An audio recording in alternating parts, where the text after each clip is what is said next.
গৌতম মুনি, তার স্ত্রী হচ্ছে অহল্যা। তা এই অহল্যাকে দর্শন করে দেবরাজ ইন্দ্রের মনে বড় বাসনা, কিন্তু বাসনাটা জাগলো এমনি এমনি না, এই মদনের জন্য। ও বাণ নিক্ষেপ করেছিল বলে তার পরাক্রম না সহ্য করতে পেরে তিনি কি করলেন, ইন্দ্র মদনে মেতে উঠল। এই জন্য গুরু মাকে পাওয়ার তার মনের ভেতরে একটা লোভ জাগলো।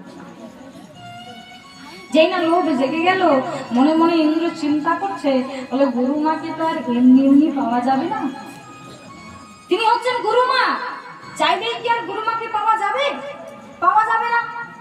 সে তখন বুদ্ধি বের করলো। কি বুদ্ধি বের করলো? ছলনা। রাজা সে জানে যে প্রত্যেক দিন ভোরবেলায় আমার গুরুদেব স্নান করতে চলে যায়, ভোরবেলায়। তা সেই সময়ে গুরু মা একা থাকে, সেই সময় যদি আমি যেতে পারি তাহলে কিন্তু আমি আমার আশা পূরণ হলেও হতে পারি। তাই কি করলো না, প্রত্যেক দিন ভোরবেলায় রাম পাখির দল চিৎকার করতো। রাম পাখির দল বোঝা তো বাবা?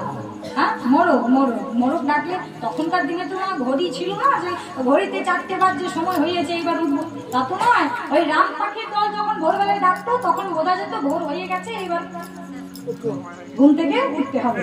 রাধে হরি হরি। তা দেবরাজ ইন্দ্র কি করলো, ওই রাম পাখির দলকে বলে দিল, শোন, প্রাণে যদি বাঁচতে চাস তবে আজ আমি যা বলবো তাই করতে হবে। কি করতে হবে? বলে প্রত্যেকদিন ওই যে ভোরবেলায় ডাকিস, আজ আর ভোরবেলা দেখতে কাজ নেই, আজ মাঝ রাতে তোরা ডাকবি। ওই রাম পাখির দলকে বলছে চিৎকার করি মাঝ রাতে, ভোরবেলায় দেখে কাজ নেই। এবার রাম পাখির দল ভয়ে বাবা সেই কাজ করেছে।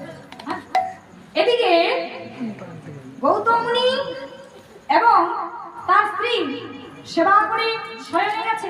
যেই মাঝ রাত্রি হয়েছে বাবা, সঙ্গে সঙ্গে ওই রাম পাখির দল ডাকতে শুরু করেছে। এবার ওই রাম পাখির ডাক শুনে গৌতম মুনি মনে মনে চিন্তা করছে, বাবা আজ এত তাড়াতাড়ি ভোর হয়ে গেল, এই তো কিছুক্ষণ আগেই আমরা শয়নে গেলাম, হতেই পারে হয়তো আমার ভোর, হয়তো ভোর হয়ে গেছে। তা ভোর হয়ে গেছে মনে করে উঠে গিয়ে হাতে করমণ্ডলীটা নিয়ে স্নান করতে চলে যাচ্ছে। স্নান করতে যাচ্ছে, চারিদিক একেবারে অন্ধকার, মাঝ রাত্রি বাবা, অন্ধকার।